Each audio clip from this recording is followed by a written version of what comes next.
Dr. Natalie Crawford, welcome to the show. How you doing? Thanks so much for having me. I'm good. It's so fun. I'm excited to talk about all things fertility to celebrate your new book. It's a big topic.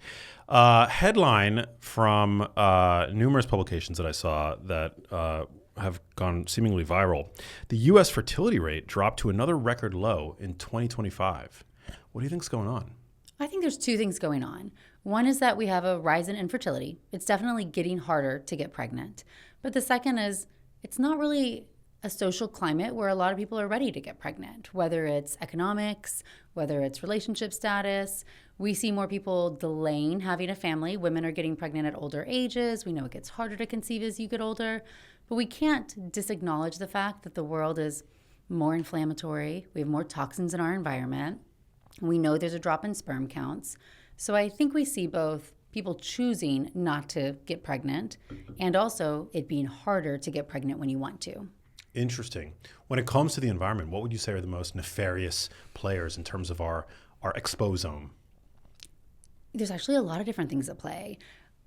We see a lot of focus on endocrine disrupting chemicals lately, rightfully so.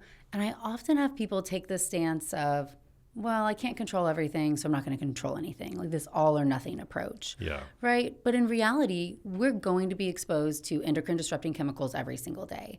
The way I want people to think about them, right? They mimic our hormones, which is not a good thing. Your hormones are a communication system between your body. Many of us don't realize that our brain doesn't really see what's happening in our other organs, right? Your brain doesn't know what's happening in your testes or my ovaries or adrenal glands or a thyroid. It's relying on hormones to come back and talk to it. So if we have endocrine disruptors in our system, whether it's phthalates or perfluorinated chemicals or BPA, these are mimicking hormones binding to our hormone receptors. Think about it like static interference on the radio. Now the brain can't interpret them properly or send out properly. So we get dysfunction in that normal communication system. These are pervasive in our environment, like especially in our food, in our water, in our kitchen, the utensils we use, what we cook on. We're starting to have more focus on this. We saw the Netflix documentary, the plastic detox. I haven't seen it yet, Have but you I not heard seen good it? things. Yeah. Okay. Shauna Swan's lovely, right? Has talked a lot about sperm counts decreasing more than 50% in 50 years. The point of this documentary was thinking about looking at 6 couples, so a very small sample size, and they said they had unexplained infertility. I'll push back on that in a second. But the idea was, let's see if we take plastic out of their life in ways that maybe they don't realize, whether it's in the kitchen, if it's in their clothing, if it's in food packaging, to-go containers, and see what happens over the period of 12 weeks. And many of the couples had decreasing levels of these endocrine disruptors in their blood, and then some of them got pregnant after they'd not been able to. The one thing about it, though, is they said these 6 couples had unexplained infertility. That by definition, which we can debate that, but that by definition means that you've been trying to get pregnant for a year and you have not. You ovulate, normal female anatomy, and normal sperm counts. So they're trying to be a little sexy with this, saying plastics cause unexplained infertility. But 5 of the 6 couples actually had low sperm counts. So it's still a very important point. Sperm are highly sensitive to the environment. Men make 1,500 a second. A second? A second. They make so many sperm every second because they are so sensitive. You need a ton of them to get the job done. But the other great thing about sperm is that they're constantly being made. So you can make one change right now, get rid of all the plastic, or stop smoking, or stop cannabis, or whatever it is, and 3 months from now have a completely different semen analysis. And that's very powerful. That's not something that female have quite as much agency over as men do. So when it comes to these endocrine disrupting chemicals, back to the first point, a lot of it where I tell patients to focus is in your home, where you spend the most of your time, right? I can't control what's in your home. I'm here just for a couple hours. But the things in my home, what I cook with, what we eat food off of, our own water quality, the products I use on my face and my shower that my kids use, these are things that I can control. So we want to control what we can, making good decisions the majority of the time, so that we can not worry about it when I'm at your home or a restaurant or I'm traveling, because we can't control everything. Yeah, you're so right. And it's impossible to eliminate all exposure today. But what you can do is you can reduce your exposure meaningfully. And this idea that, well, if I can't get rid of all of it, I'm not going to worry about it, it's not serving us. Chemicals are not being regulated. We're just seeing increasing levels. And there's a clear association with making it harder to get pregnant both naturally and with IVF, with a decrease in sperm counts, decrease in egg counts and egg quality. So we want to think about fertility on a broader scale than just can you get pregnant right now. It's really a representation of your body's metabolic health, your hormonal health, and of course, we all want to be as healthy as we can, and this is a modifiable factor. You think we're just running like a giant human experiment? Of course we are. With like the ultra-processed foods, the microplastics, the endocrine-disrupting chemicals. Absolutely. We have a culture where we introduce things into our world because they're convenient, easy, cheap, right? And then we wait to see what happens instead of studying, could this be good or bad for us before it's introduced? And that's exactly what's happened with food. We see this with chemicals. We see this with toxic substances like cigarette smoke, right? It's introduce it first because it can make you money. This is corporate America, right?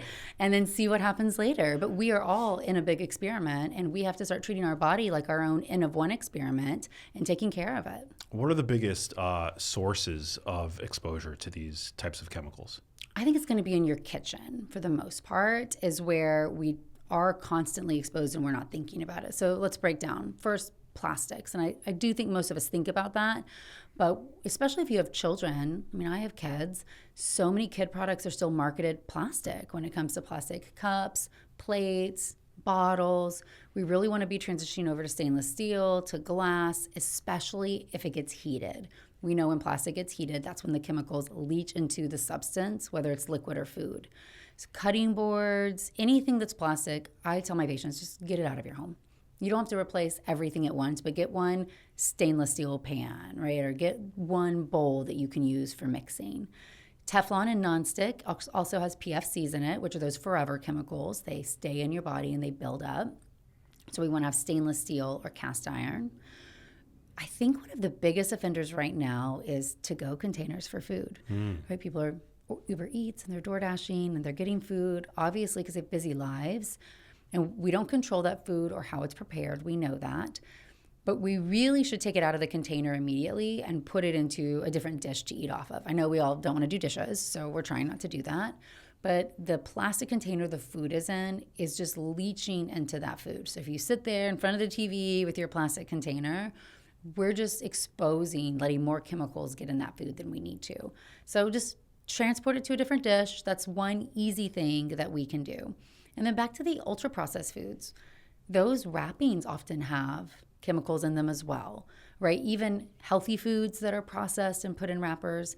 And this is why, especially when you're in your home and you're in control, we should be reaching for whole foods, things that aren't in wrappers, where you have more control over the type of quality of the food that you're eating. And the last one here is going to be water quality, right? A lot of people think bottled water is better than tap water. I think we have well established now, or hopefully people know that's not really the case. Many bottled water is just tap water, except it's put in a plastic bottle, shipped on trucks, stored hot, bad for you. But you can actually check the water in your own area. You can go onto the EPA, you can search in your zip code, you can see what is in your tap water and what type of water filter do you need. Do you need a reverse osmosis filter? And even taking the time to get that into your tap water, now you know you have safe drinking water, similar to an air filtration system in your house, right? Just getting an air filter that can sit in the rooms that you're in the most. This is where you spend the majority of your time and poses the greatest opportunity to make a positive benefit in your health. I love that. Yeah, I was just reading there was like a huge report put out by Greenpeace recently.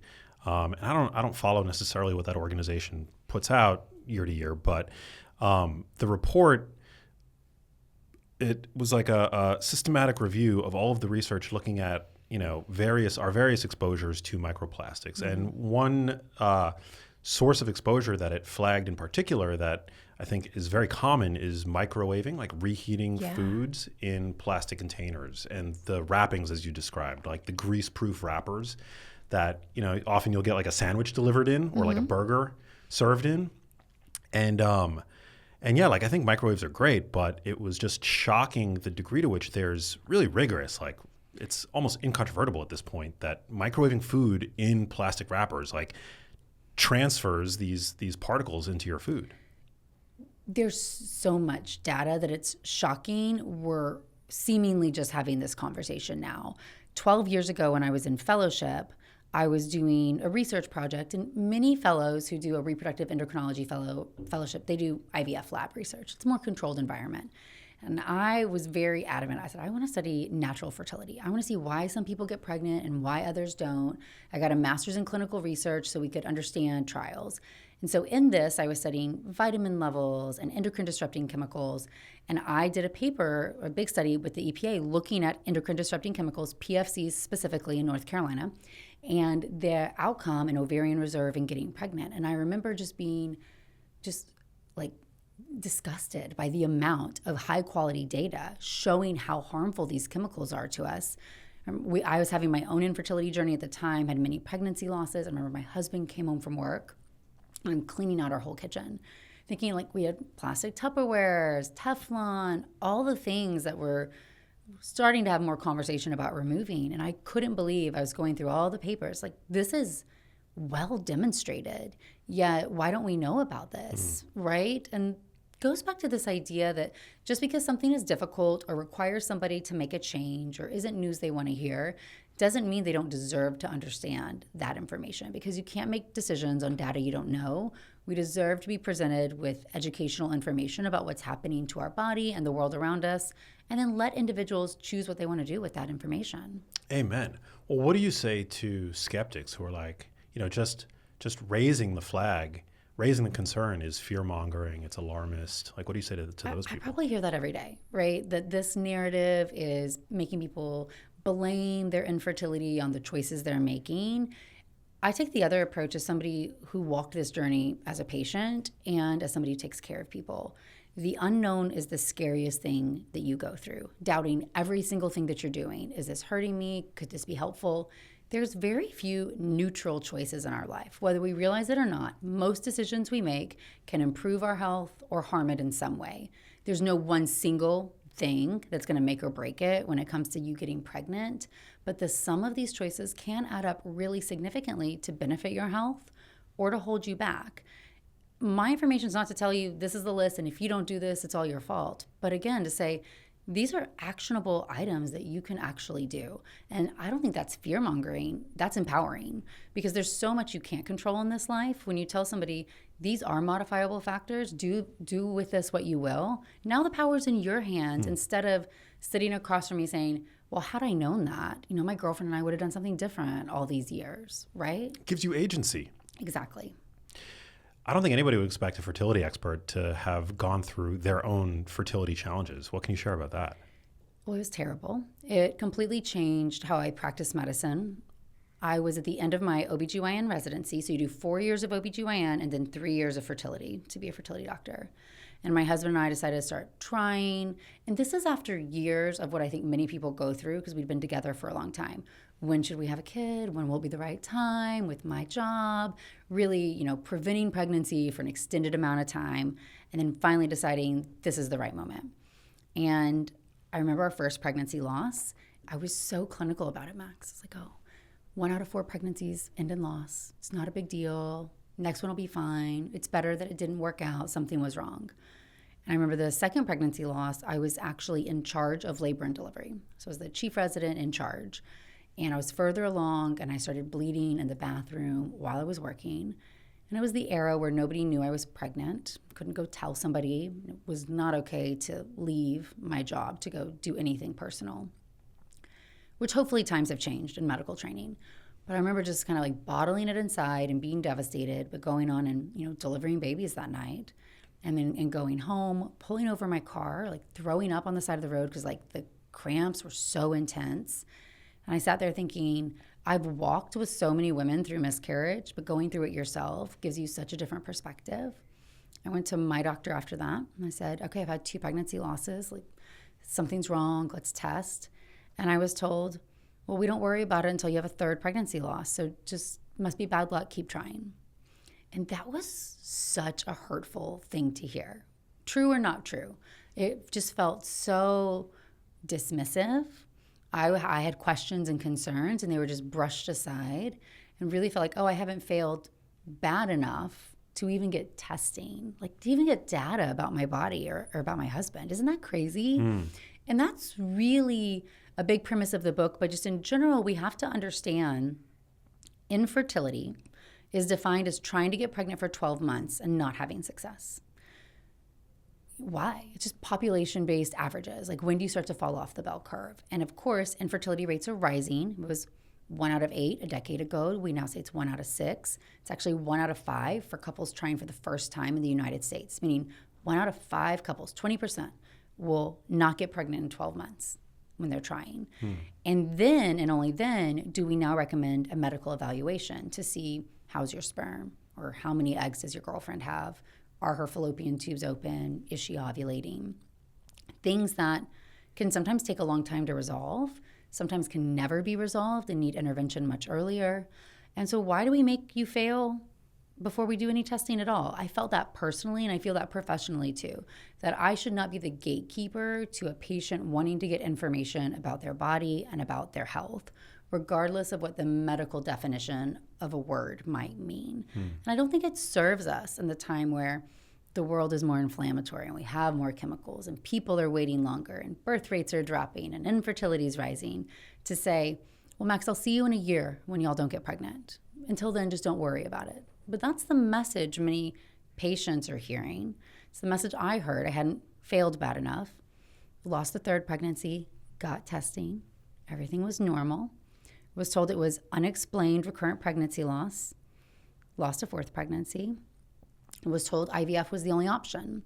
And I wasn't opposed to IVF. I do have IVF every day. It's miraculous.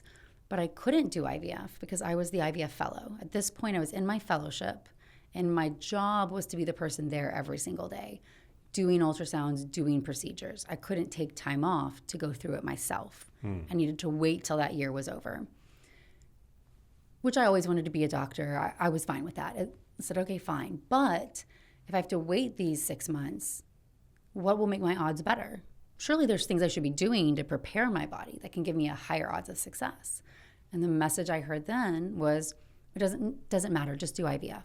There's nothing you can do that will change the outcome. And I didn't believe it, right? Because even with IVF, I can only work with the sperm you give me, the eggs that I get. There have to be these extrinsic factors. And that's really why I said I don't want to study IVF. I want to study why populations of people get pregnant and not. That's why all of my research was about what we call fecundability, natural fertility, and looking at these different groups. And that's really where I started to see the word inflammation in the literature over and over again, which luckily now we see talk about inflammation across many specialties. How many people have you had sitting across from you talking about chronic inflammation, and whether it's gut health or cardiac health, right? We're talking about it a lot right now, which is incredible because that helps educate the general population. But back in that time, over a decade ago, we really only talked about inflammation in the disease state. We never talked about it predating disease, which is what we're really talking about now. This constant brewing activation of your immune system, fighting off the inflammation that you're exposed to, and how that breaks down your cellular health over time and causes chronic disease. That's why women who have infertility have higher rates of heart attack, stroke, metabolic syndrome, cancer, and earlier death. None of those things are caused by not getting pregnant for 12 months, right? But if we think about it, the population of people who don't have a higher likelihood of having chronic inflammation and poor metabolic health, predisposing them to later disease. And if we start viewing infertility as potentially a red flag, a sign of cellular health, we can start changing the health trajectory of people for the long term. But if we step back and zoom out even more, if we're more proactive about it and we don't let them get to the point of failing, we can help many more people take agency of their health earlier, understand the components, get earlier testing. It's not that we'll ever eliminate IVF. IVF is an amazing technology, but we'll help people navigate through this process faster and with more knowledge and have better outcomes even if they're doing IVF by taking control of their cellular and metabolic health early. And I think your initial question that I got on my soapbox about was about my own pregnancy loss journey. And I, in this time when I started doing my research, started thinking about inflammation and saying, that's my own N-of-1 experiment. What causes me to feel inflamed? We got rid of everything in the kitchen. We started really prioritizing sleep and going on walks after dinner and changing how we ate. And one thing I noticed was that I felt more bloated, more fatigued. After at the time I would have said carbs, but let's say now it's gluten. And so when I got pregnant, I ended up getting pregnant and not doing IVF. I got pregnant with my kids in that time period where we were preparing. I got pregnant and stayed pregnant with my daughter, and then got pregnant with my son pretty quickly postpartum. And a decade later, I got diagnosed with celiac disease. Wow. Okay, which is known to be associated with recurrent pregnancy loss. So my pregnancy losses weren't bad luck, right? IVF wasn't necessarily the answer. The answer for me was something else. And yes, sometimes things are hard to diagnose. Autoimmune disease is notably difficult to diagnose in patients.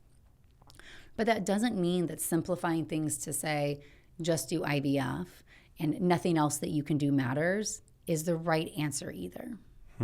Wow.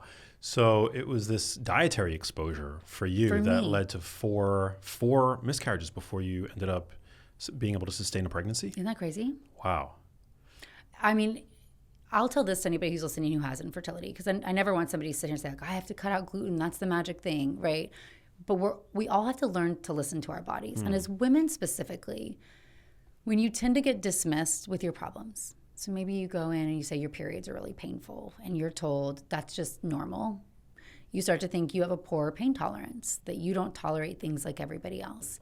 And you tend not to listen to your body, to the clues that it is giving you. And we really have to start learning to trust our body, to listen to it, and to feel that autonomy in saying something's wrong and I deserve an evaluation, I deserve treatment for this. Because that's a really hard place to be. But when you're told, no, it's in your head, over time, whether you realize it or not, you change your narrative for that to be true. And then something has to get so sick. You have to get really sick to finally get attention to it. And that shouldn't be how it is. That shouldn't be how health is. But we have to help patients navigate a healthcare system in America that's not very patient-centric. It's also a very reactive system. It is, right? And across the board, but especially when it comes to fertility. Crazy. Are there known risk factors at this point for miscarriage? Yeah, so we know that environmental exposures can be, so smoking cigarettes, cannabis use, even just the male partner uses cannabis is associated with miscarriage because of how it impacts the sperm damage, right? Sperm are 50% of the equation. We also know that, obesity of both men or women can be associated with a higher rate of miscarriage. Of course, advancing age for both men or women, men get to be a little bit older. But when men are 50 and older, or for women, as we start to advance past age 35, but more specifically after age 38, we see higher rates of miscarriage. So there are some known risk factor, but other things like autoimmune disease, PCOS, endometriosis, all of those also have an association with a higher risk of miscarriage. But many women go years and years without diagnosis. Wow. Yeah, I mean, we had another conversation recently about fertility, and it was mind-blowing to me that the health of a man's sperm can affect, the placenta, the capacity of the placenta to adhere properly in the uterus? To last as long as it needs to, higher rates of preeclampsia, preterm birth. Male health is so crucial. And I think one of the biggest opportunities for intervention, as we talked about the sperm and its lifespan. So I really love the focus. What people are talking about now is this trimester zero, right? Hey, we want to get pregnant. Let's together essentially get in our best metabolic health, control the factors we can, whether it's sleep, building muscle, how we manage stress, the foods that we're eating, our environmental chemicals that we're exposed to. That can make a meaningful difference in our egg and sperm quality and therefore our ability to stay pregnant and have a healthy pregnancy. What's the role of metabolic health in fertility? I mean, you see these statistics that are utterly shocking. 42% of the U.S. adult population is now obese. By the year, 2030, it's going to be 50%. Half of us have either prediabetes or full-blown type 2 diabetes. Many people with prediabetes go undiagnosed. You have people with insulin resistance that probably make up a much broader proportion than that. What impact is that having on our fertility? Oh, a ton. When it comes to looking at patients trying to get pregnant, let's use recurrent pregnancy loss again. 27% of patients with recurrent pregnancy loss, so losing multiple pregnancies, have insulin resistance compared to 9% of people who do not. So insulin resistance itself, hugely prevalent in people who are losing pregnancies over and over. In IVF studies, When you have insulin resistance, you have fewer eggs retrieved, fewer embryos made, lower live birth rates. Here's my really bad analogy. I know you know what insulin resistance is, and probably your audience does, but I really love analogies. I think they kind of bring us all to the table together. So I like to think about, food that you eat is going to get broken down into glucose. Glucose is the fuel for the cell, and your pancreas is going to release insulin. And I like to think about insulin being the salesman coming and knocking on the door of the cell. You open the door, and it allows glucose to go in. So it's helping. And in a normal function, cell door opens, glucose comes in, salesman goes away, la-ti-da. What would you do if a salesman comes to your door every single day? You probably at a certain point learn to ignore him. You ignore him. Yeah. This is insulin resistance. So your glucose levels are higher for longer, whether it's the foods that you eat, the frequency of what you're eating, you're not sleeping enough, chronic stress, variety of reasons, okay? Glucose levels are higher. So insulin is being released more. And your cell says, I'm so sick of seeing that salesman. I am not going to answer. And so the salesman, insulin level gets higher. There's a group of them, and now they're banging on the door. Fine. You finally go and open it. Glucose comes in. They go away.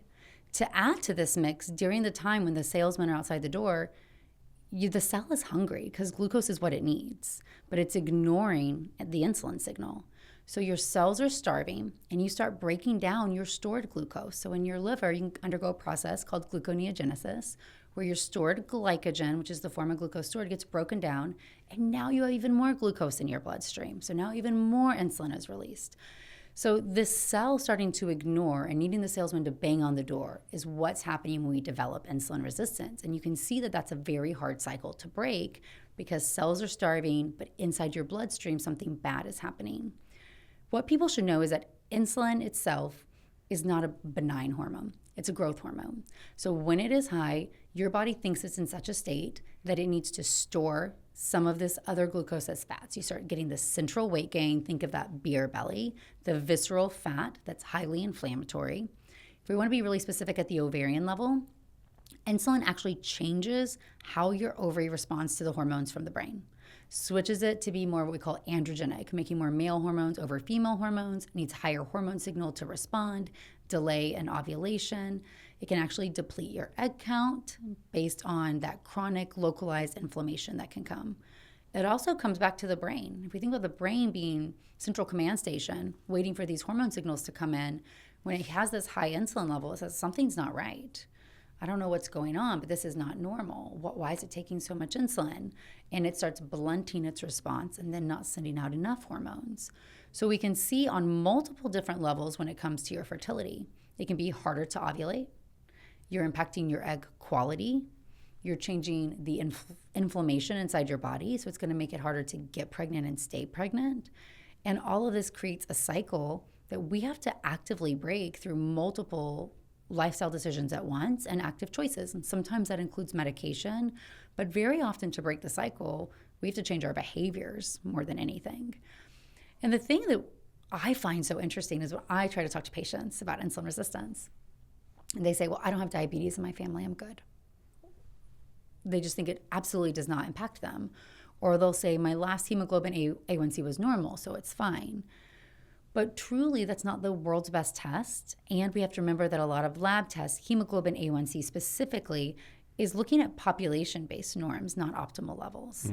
So I love a fasting insulin, and I find that really can show patients, look how much insulin your body's needing in this fasting state right now.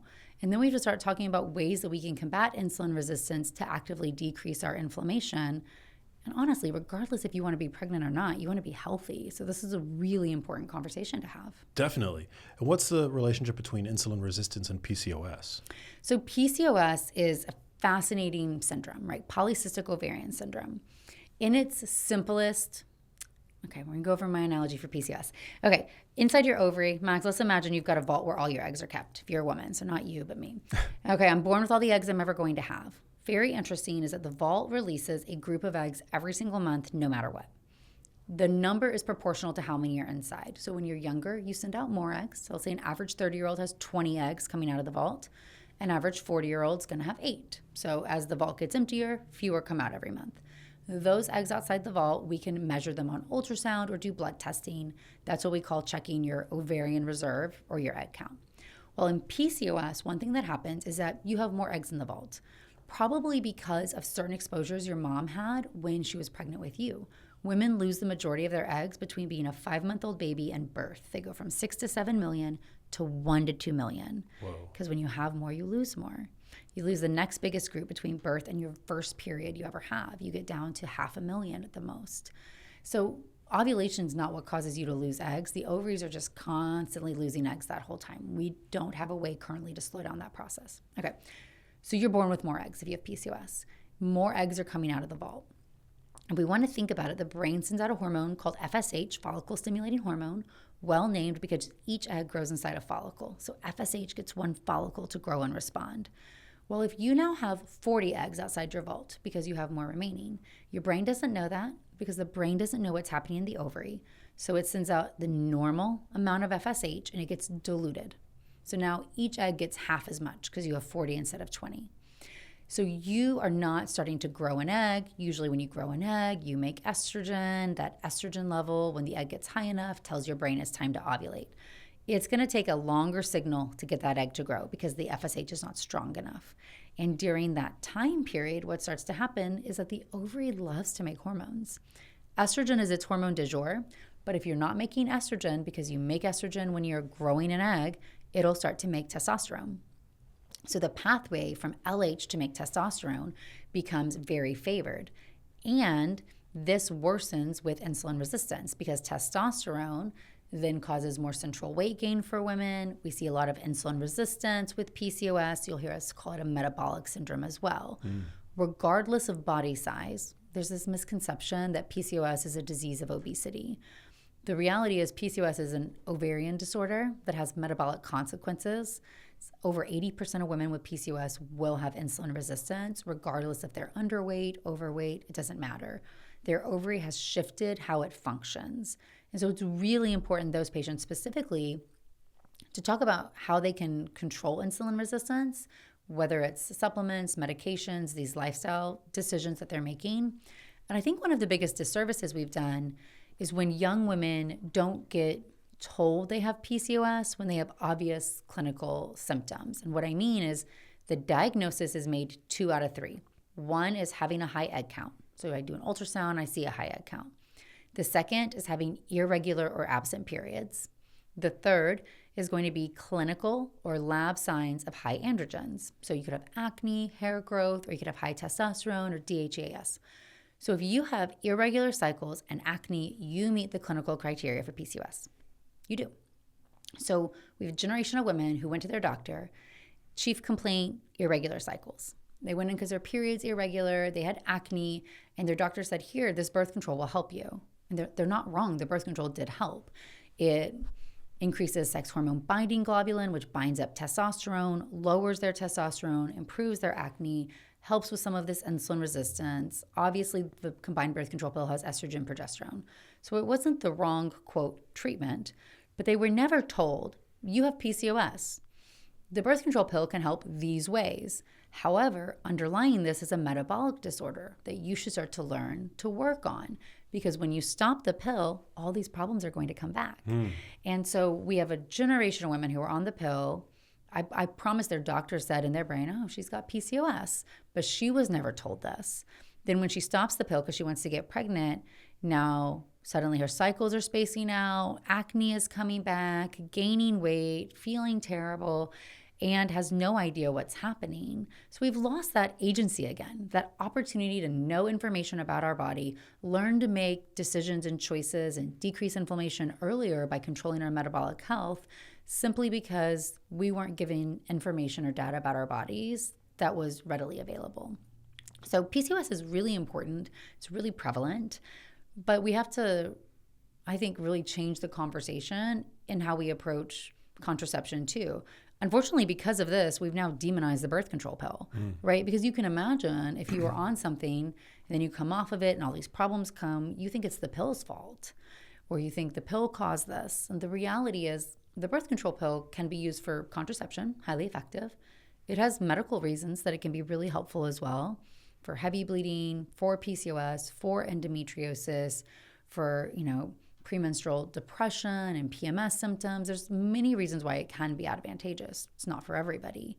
But we have to have that conversation about what is underlying, what's the root cause of these symptoms that's causing us to potentially want to use this as a medical treatment instead of just short visits, here's a prescription, go on your way, because people can make change to their lifestyle if they understand what's happening inside their body.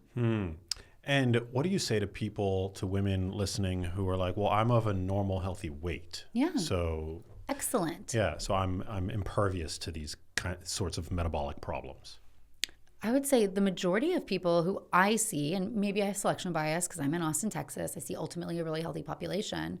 Most of my patients will have insulin resistance and they will sit across from me and tell me that they're healthy, right? One way to think about this is let's think of two of the other top causes of insulin resistance besides just the foods you eat or your body size or PCOS are stress and sleep, okay? Let's think about stress, okay? Your body is meant to respond to stress in a certain way. And obviously the world we live in is not the world our bodies were meant to live in. But let's use the good old bear analogy. So if you see a bear, your body wants you to be able to run from the bear. It doesn't want your survival to depend on when your last meal was, right? Like you need glucose to fuel your cells, for your muscles. So it doesn't want to say, do you have enough of that? So immediately upon that high cortisol, you're going to start to break down that stored glucose and throw that into your bloodstream so you can run from the bear. Now, in the olden days, you would run from the bear and use up that glucose and go back to normal. But now, what causes us stress? We're sitting at our desks. Oh, we're here. And we're still getting that glucose dump. As exactly. If we're We're sitting at our desks. It's emails, it's meetings, it's conversations, it's the internet, it's all the things. And so we're not getting up and using our glucose. So that's one way we can modify that. We can start to say, gosh, you just got out of this really terrible meeting or appointment. I mean, even doing 10 squats can use some glucose into your skeletal muscle right away and help that not predispose you to more insulin resistance. Independent of insulin's action, actually. You get because of insulin-independent glucose uptake. That's why building and using skeletal muscle is one of the keys to hormonal health, because we can now fight insulin resistance actually quite profoundly by using that glucose, not needing insulin.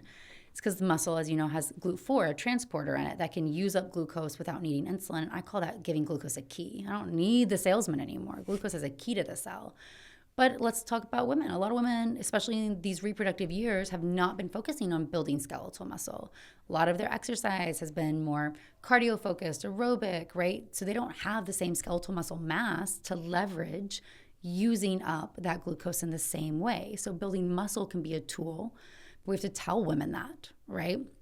So chronic stress is a huge driver of insulin resistance, both because it happens, but also how we manage it. Because how do a lot of people manage their stress? Alcohol. Exactly.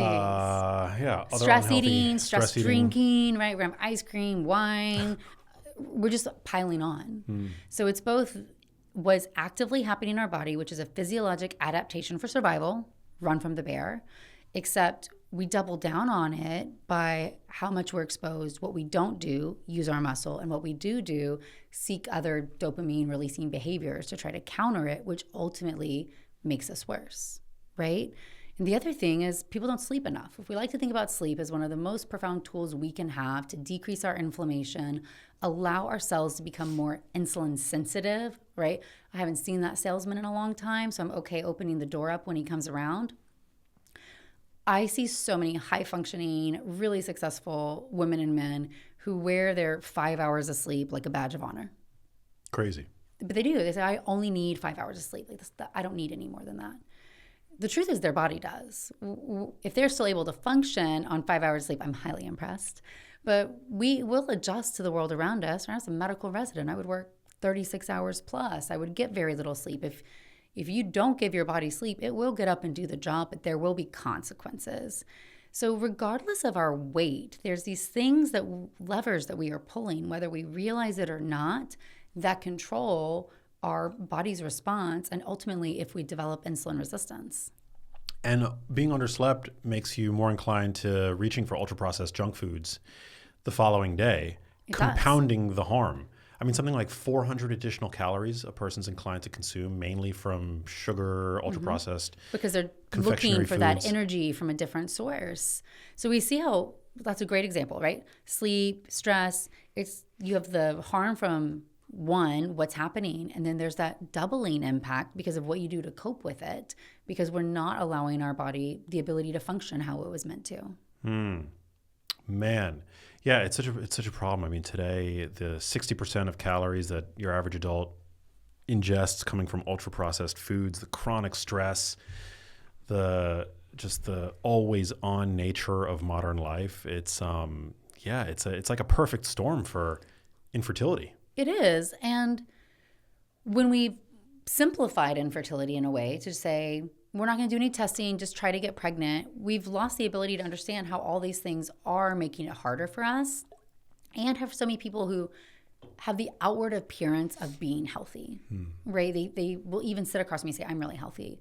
And then when we start diving into it, maybe they're not consuming enough calories, or it's where the food is coming from, the type of exercise they're doing, how much they're sleeping, how stressed they are, toxins they're exposed to. These decisions, knowing it or not, right? They increase inflammation, they kind of add up. Likewise, we can decrease that inflammatory burden by making them proactively. And it's not about being perfect every single day, not a list of things to do. The idea here is to develop resilience within your body, because your body is meant to be exposed to inflammation, right? You have an immune system that has an acute inflammatory response that it's supposed to respond. But when it's constantly being challenged and turned on, that's when we start to really see the damage being done, because you'll have a night where you won't get great sleep, right? You'll go to a party and you'll eat a bunch of cake and things that you don't normally consume. And those things on one-offs are not a big deal when day to day, most of your choices, most of the time, is working to decrease your inflammation. You have that resilience to be exposed to it, and we don't have to worry about it. So I try not to let this be, again, a fear-mongering narrative. It's an empowering one. It's saying, if we learn this and then we cultivate a life where we have actively made choices to decrease our inflammation on the day-to-day, then we're actually not stressed about it. We know we're doing the best that we can. We don't worry about these one-off encounters or experiences that we're going to have, because we've developed that within our body. And the last thing I want to say here, because patients will ask me all the time, they'll say, well, why can't I just take medication to get rid of the inflammation? Right? We're in America, so there's always a medication to treat the symptom that's happening. Inflammation, and acute inflammation specifically, is important in reproduction. So for ovulation to occur, that follicle that grew the egg has to rupture and allow the egg to be released. The follicle then reforms and becomes the corpus luteum. The follicle then reforms and becomes the corpus luteum that makes progesterone. If you don't have inflammation, the follicle can't rupture and release the egg. And in fact, we know that if women are taking NSAIDs around the time of ovulation, like Advil, Motrin, Aleve, ibuprofen, their follicle won't rupture. So they'll go through the hormonal changes of ovulation, but the egg will not be released. Okay? So if you do have ovulatory pain, which some people do have, it's called Mittelschmerz because it happens in the middle of the cycle. It's specifically pain around the time of ovulation from the big follicle. You should take Tylenol for that because it's not an anti-inflammatory medication. Interesting. Very interesting. Similar to how you don't want to take NSAIDs or anti-inflammatory medications around like your workouts. Exactly. Like part of that inflammatory stimulus is what helping causes your heal body to and adapt. build the muscle. Yeah. Exactly. So inflammation itself is not bad. It's not a medication we want to take just to treat it. What we want to do is really be combating the excess inflammation that we're exposed to and lowering that so our immune system can work the way it's supposed to. Yeah, I love that nuance that it's really ultimately, it comes down to what your baseline diet is. It's like if the ultra processed treat foods that you pick up, every time you run to Trader Joe's, like if that's your norm and you're eating those foods around the clock all day long, like that's a problem. But you can enjoy those foods.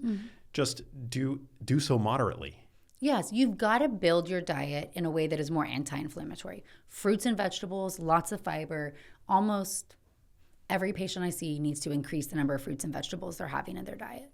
For optimal fertility, 6 servings a day, fruits and vegetables, which many people are not getting that many, right? I mean, we live in a very meat and potato society. So you have to start incorporating more vegetables, more fruit. That's what has fiber, feeds your gut microbiome, decreases inflammation and insulin resistance.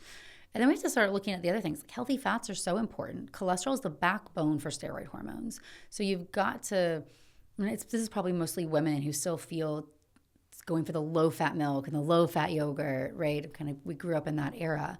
But your fats, you need healthy fats in dairy. You need healthy fats from olive oil, avocados, nuts. Like these are really healthy sources for you to get fat into your body. So we don't want to have this low-fat, no-fat life that is also not going to be conducive to optimal fertility.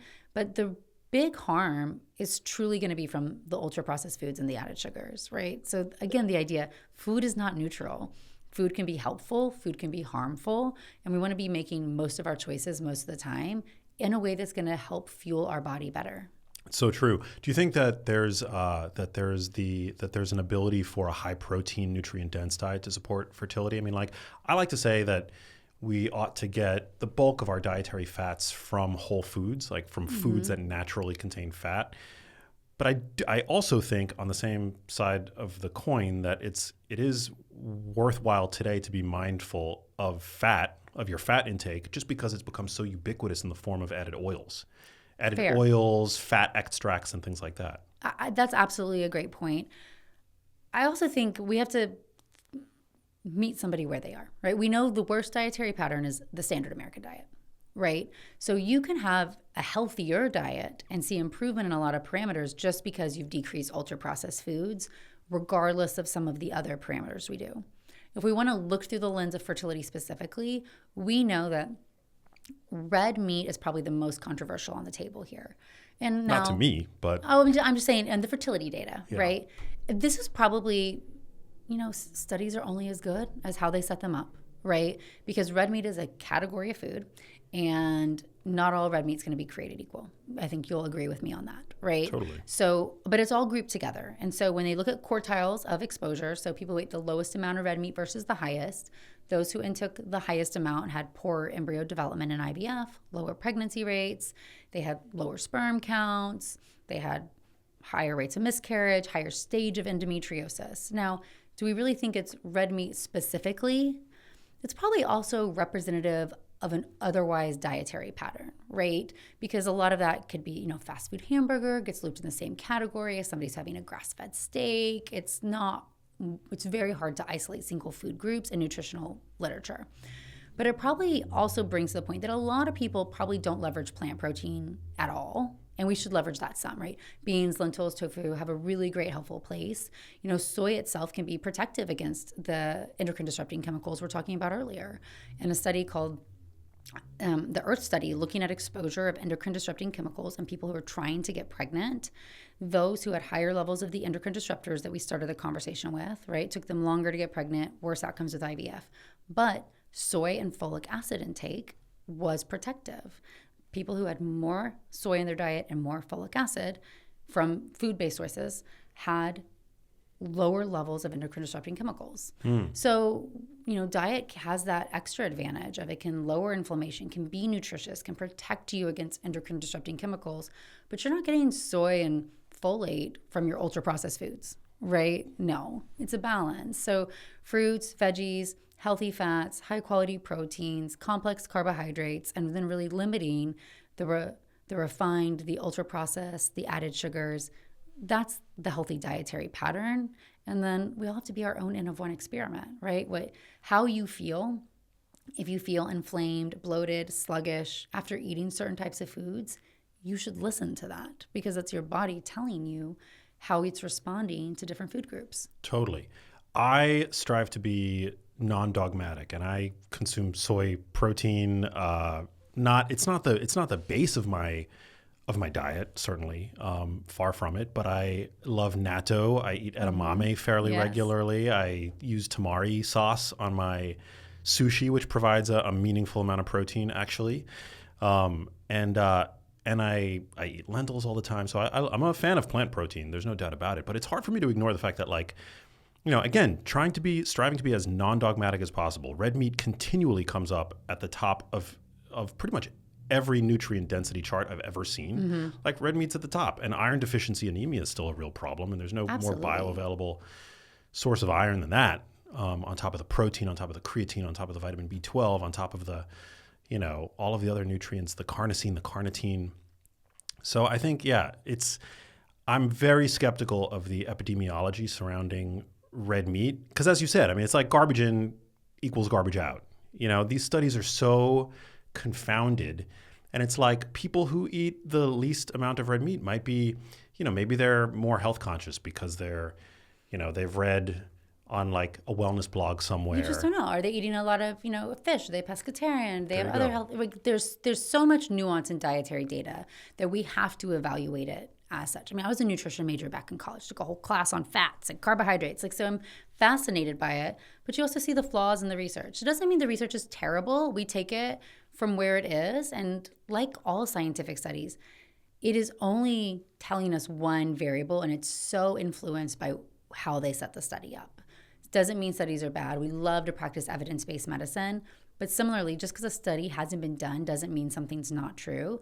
And just because a study has been done, we have to look at the context of how it was done and structured before we draw these sweeping conclusions across the board. Amen. Yeah. And just do your labs, like follow up with Do your labs, with see your how doc. you feel. And ultimately, if you're otherwise having healthy dietary patterns, this argument over this or that, probably doesn't matter. The carnivore diet is probably not the healthiest. It's probably healthier than standard American diet, than ultra-processed foods only, but you're missing out on fiber, fruits, vegetables, antioxidants, nutrients, right? So we really just want to have a more balanced approach for the majority of people. And the hard thing is that's scary if that's not how you're eating. It can feel really intimidating. Food is so ingrained in our culture and how we are raised and how we feel comforted. Cooking can be a big challenge for a lot of people. So I think we really have to bring it down in an easy way and start saying just, one simple change in what you're eating on your plate, whether it's adding a veggie. Start with one thing at a time in this attempt to work on decreasing inflammation. And that's kind of where I work with my patients, right? One meal a day, make sure that you have a vegetable source protein, figure out a plant-based protein, okay? That's going to make a lot of people get out of their box because you have a really healthy diet pattern, but there's a lot of people who don't consume any soy, any legumes, right, at all. They're fearful of it even. So we have to really just start to expand our horizon and be willing to try things and change our behavior. But, your health is worth it. Totally. It's totally worth it. And there's so many people today on social media just fear-mongering. You'll find somebody on social media who's fear-mongering pretty much every food, or any food, rather. There's diet tribalism when it comes to nutrition, to me, is so frustrating. Well, there's a lot of ethical reasons why people may choose a diet or not too, right? And so we're having a conversation from a health stance, and that's where these conversations should be framed. Ultimately, it goes back to the same thing. You eat however you want to eat. We're just here to provide data about what we know, what we don't know, and let you start to structure your day and your life in the way that makes you feel most confident that you're making the decisions right for you. Amen. I did want to ask you about GLP-1 drugs, Yes. which so many people are taking these days, and you're hearing reports about people being taken by surprise with completely surprise pregnancies. People that were having fertility problems, they go on these drugs to lose weight, and suddenly they're knocked up. There's two main groups where this is happening. So probably first and foremost is going to be patients with PCOS. Women with PCOS, because of what we talked about earlier, many of them are not ovulating. So there's many reasons why a GLP-1 can help them get pregnant. First is if you are PCOS and you're overweight, fat cells make estrogen. They confuse the brain even more because it's obviously not ovulatory estrogen. So simply by losing fat cells, your baseline estrogen will lower, your brain will notice that change, and will start to ovulate again. Losing a very little amount of weight, only 5 to 10 pounds, can restore ovulation in somebody who's overweight. Wow. So weight loss itself can be advantageous. But we know that GLP-1s are hugely impactful when it comes to improving metabolic health, fighting insulin resistance, decreasing inflammation. And because all of those play a role in patients with PCOS, like we talked about, they, regardless of their weight benefits, we see a metabolic benefit to helping the ovaries respond because we're changing that insulin-rich environment to be one that can respond and ovulate. So most of the surprise pregnancies are going to be people who weren't ovulating, therefore it's very hard to get pregnant. They probably got frustrated by tracking their cycles and then lost weight, improved metabolic health on the GLP-1, and got pregnant. we should say that the medical recommendation right now is to not try to get pregnant if you're on a GLP-1. We recommend a 2-month washout period before getting pregnant due to fear that's unknown of fetal risk, right? We don't want to impact the fetal pancreas, things that we don't know. And of course, we're highly conservative in pregnancy. There have been terrible, right? Think about thalidomide babies and things that have happened in the past. So we want to be really careful when we're on a medication and we're actively getting pregnant. I think there's a lot of power for GLP-1s in autoimmune disease and inflammation. Patients like endometriosis patients have had immense benefit going on very low doses, so not really looking at it for weight loss, but looking at it from an inflammatory benefit. Or some patients of mine who've had outcomes that don't match how they look on paper. Let's say that unexplained infertility patient or the young couple who's just not getting any embryos or not having success with transfer. I'll sometimes say, hey, we've got to change something, right? And so this can be one way to try to change the metabolic environment before we do this again. It's frustrating because it takes time. Let's say you're going to do this for 3 months. You have to have 2 months wait. So we're adding a lot of time to a process that's highly time sensitive. So it's not an easy answer. I think the emerging data on how it impacts inflammation is going to be very impactful for how we manage a lot of the diseases that impact fertility. But we know it's impactful in PCOS and in women who are overweight. So I think that it also makes it more attainable, where I've sat across from people to say, oh, if we lost some weight, it could help this process have better birth outcomes, more successful pregnancy, better recovery. But the time it could take you to lose 50 pounds feels so long, especially if you've already been trying to get pregnant for a year or two. The idea now that we do see people able to achieve more substantial weight loss in a faster time frame can be very meaningful in the setting of infertility when time is such an important variable. Hasn't metformin been historically used in the setting of PCOS? It is. Metformin is one of the standards of care we use. We also, inositol is commonly used as well. Metformin alone can even improve ovulation without anything else. Now, it's not standard of care. If you're truly trying to ovulate, then medications like letrozole or Clomid do a better job. These medications work differently, but they essentially lower your estrogen level. So your body sees less estrogen, sends out more FSH. Hopefully that's a stronger FSH signal, and so it's not as dilute with as many follicles. So those are oral medications that are relatively low risk that we do very often to help women with PCOS get pregnant. But metformin, because of how it can help with the cellular metabolic health and insulin resistance, metformin alone can restore ovulation in a good number of patients with PCOS. Wow. And if you co-use it, like I often will put patients on it, we can see better outcomes when we do ovulation induction or we do IVF when we continue metformin. So a lot of times there's not a one-size-fits-all approach, or I always like to think about all the tools in my toolbox. We want to talk about how do we have access to all of them, which tools make sense. Sometimes we want multiple tools for the same job, and that's fine. We want them all available. And do you see diet and lifestyle working like as a first line? Like, do you like if somebody can adhere to a? Absolutely. Clinically, I see patients who've been trying for so long already that we are in a place where we're always doing diet and lifestyle in addition to something else, right? But if we go back to how we started the conversation, even if you need IVF for XYZ reason, I can only work with the eggs and sperm that we're getting. Sperm, 3-month life cycle. Eggs are in your body your whole life. But they start to become more sensitive to the world around you in the 60 days before they ovulate, okay? So that means, and we'll say 2 to 3 months time period, you can make a meaningful change to your egg and sperm quality. Doesn't mean you can reverse age or you can undo everything, but it means that's worth paying attention to even if you're doing other treatment. In the perfect world, I always say, that's why I wrote the book. I want people to start doing this way earlier. Because I do think you're right. If we start focusing on diet and lifestyle at an earlier time period before we have infertility, we're going to see a different trajectory for the majority of these people. Well, certainly anybody who's tuned into this episode is interested in their fertility. What are 3 things that anybody listening to this should begin doing today to batten down the hatches and improve their odds? Okay, immediately we want you to sleep at least 7.5 or 8 hours a night. It's probably, as I said earlier, number one thing most people are not doing that I want them to do. Number 2, especially for women, I want them to pick up weights and lift weights 3 times a week, right? Building, using that skeletal muscle, that is a powerful tool to combat insulin resistance and inflammation. And then number 3 is going to be stop cannabis. It's probably the most prevalent thing I see in my clinical practice, impacting sperm quality, pregnancy rates, and egg quality with IVF. Wow. And does it matter the route of administration? That's a good question. I'm going to say truly from a clinical standpoint, I don't think it matters. Meaning edibles, vapes. I mean, edibles have such a high concentration of THC. I mean, it seems I'm seeing it from all ends because I mean, we're in Austin and people think it's healthier than drinking. So like cannabis everywhere.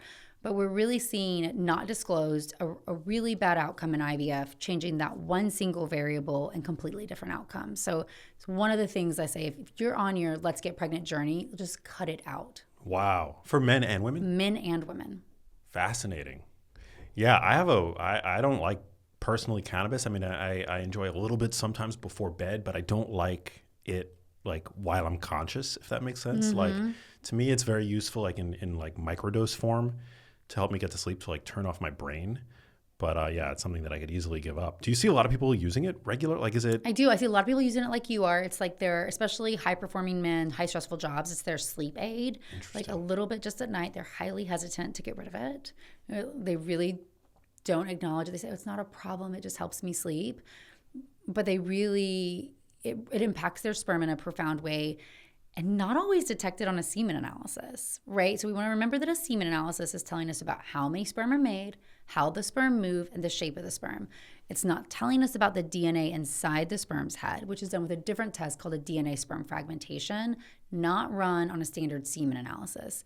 And we know that, yes, cannabis can suppress the brain and impact sperm count. The inflammation from it can impact motility and morphology or shape. But probably the most profound impact is how it damages the DNA inside the head of the sperm. And that's why I think men get in this problem. They're like, well, my semen analysis was fine, so it's not a big deal that I'm doing this. And it's a lot of times because they don't understand that the test we're doing is not truly looking at the quality of their sperm. I can't imagine that there's data on the proportion of pregnancies that are surprise versus those that are like intentional. But if somebody is trying to get pregnant, I mean, at what point do you recommend they go in for a workup, like a semen analysis? Oh, great question. Again, medically, people would say, if you ask your doctor, many doctors would say, let's just not worry about it unless you don't get pregnant, right? Now, you can ask for testing, and this is where we have to become our own health advocate. I think everybody should get a semen analysis before they conceive. Some of the hardest cases I've seen are patients who've been trying 1, 2, 3 years, and he has no sperm. Wow. 0 sperm. One, because you feel like, wow, I was shooting blanks all that time, right? You still have the same amount of ejaculate. You feel like every single one of those months you had a 0% chance of getting pregnant. And it can take months and months to get sperm to return to the sample, if it can at all. Or sometimes it takes a surgical procedure, expensive medications, and we're way behind in getting to that place. It's a very easy test. You can go to a fertility doctor's office. You also can do a mail-in. There's a company called Fellow that does a CLIA-approved lab. They give you all the values on it. So you can collect it home, mail it in. Wow. So there's no reason not to do that. In my opinion, if you and your partner are having a discussion, check sperm, number one. Number two, I think you should ask for an AMH test, which is a test of ovarian reserve. So we talked about my vault analogy earlier.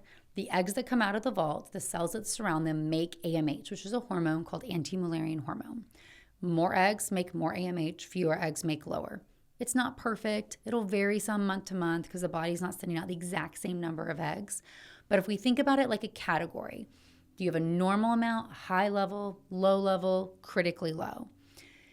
If you find out you have a low egg count or a critically low, you might be in a position to make different decisions, especially if you want more than one child.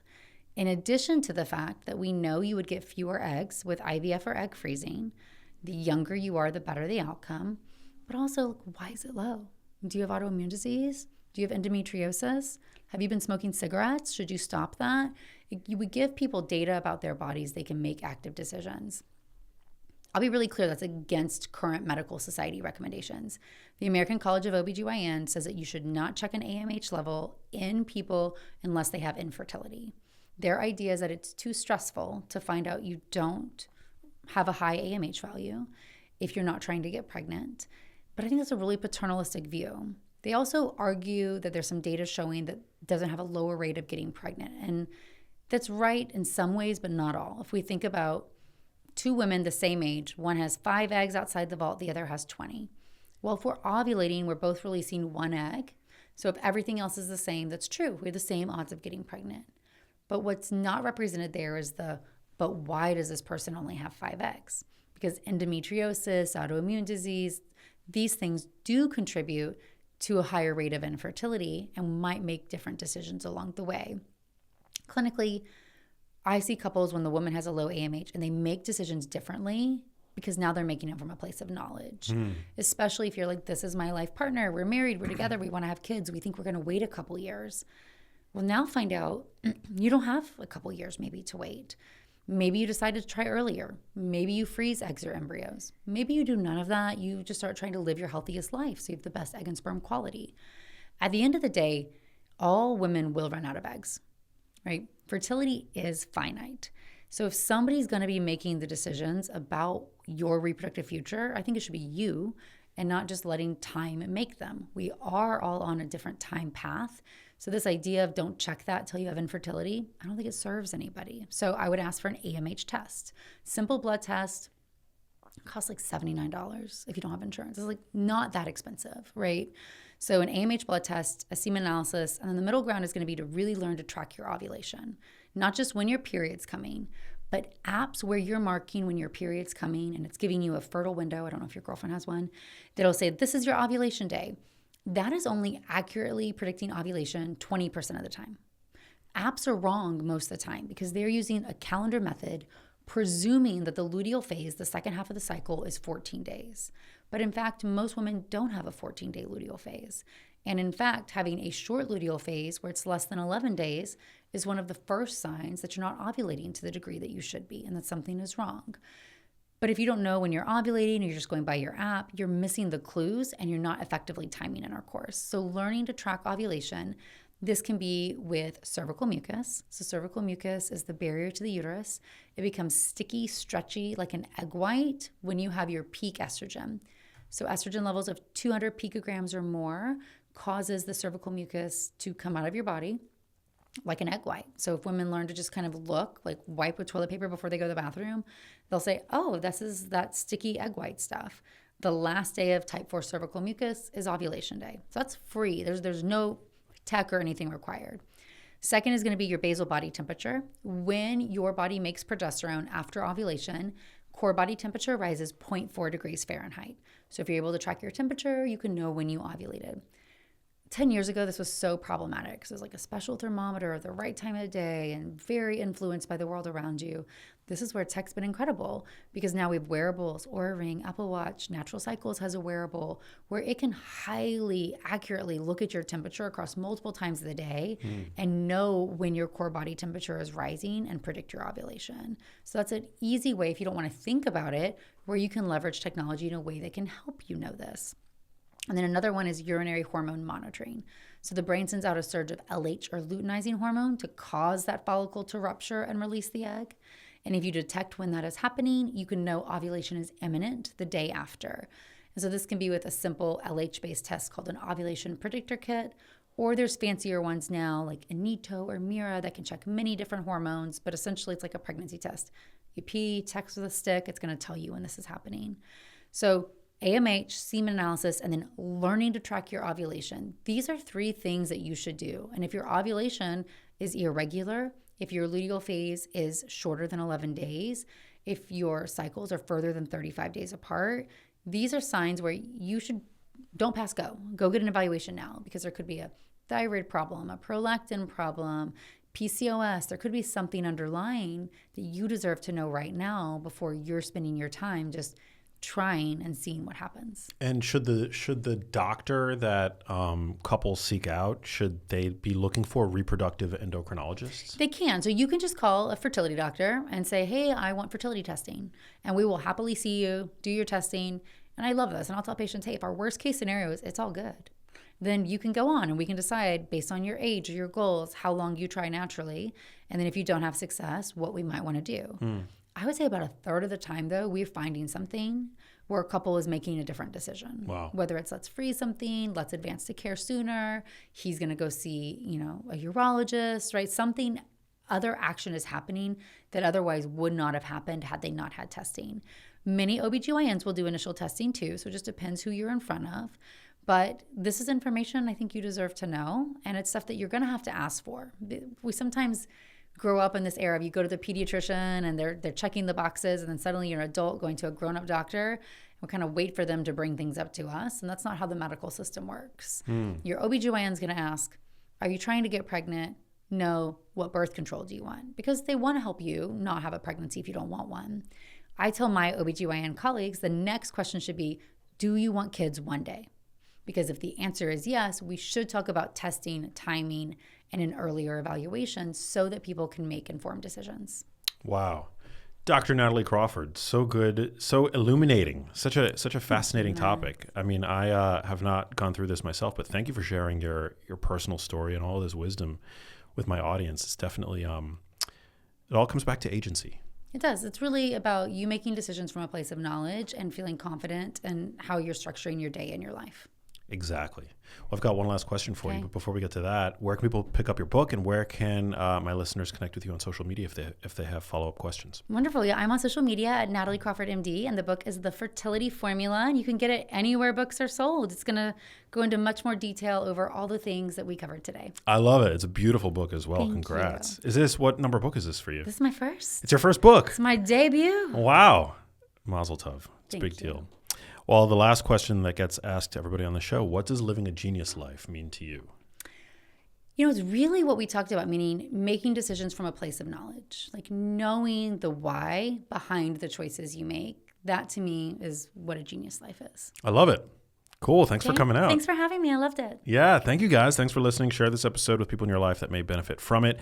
If this episode resonated with you, if this kind of content resonates with you, leave a rating and review on your podcast app of choice. Let me know, or drop a comment in the video on YouTube, and I will catch you on the next episode. Peace. Hey, if you liked that video, you need to check out this one here, and I'll see you there.